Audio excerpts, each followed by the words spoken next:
Welcome to our channel. Today we how to authorize using ZeroTier for secure VDS management access, beginner guide step by step clearly. Begin by navigating to the ZeroTier website.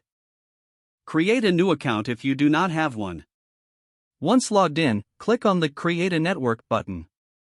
You will see a unique network ID for your newly created network. Copy this network ID for later use.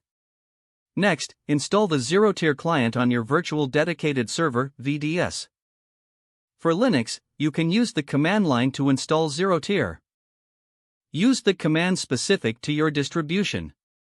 For example, for Ubuntu, enter curl https://install.zerotier.com sudo bash.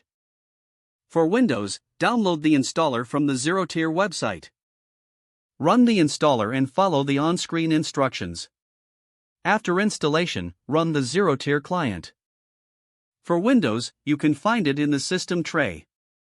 For Linux, you can check its status using the terminal command sudo ZeroTier CLI status.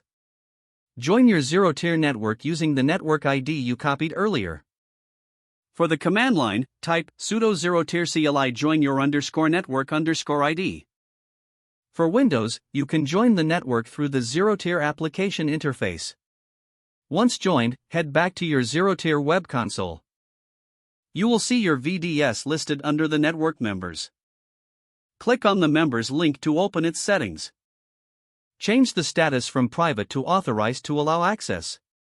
Now, install the ZeroTier client on your local machine.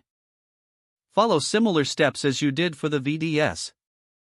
Join the same ZeroTier network using the network ID. Once connected, check the ZeroTier application for it to display the connection status. Now, you can access your VDS securely using its ZeroTier IP address. Enter this IP address into your SSH client or remote desktop application.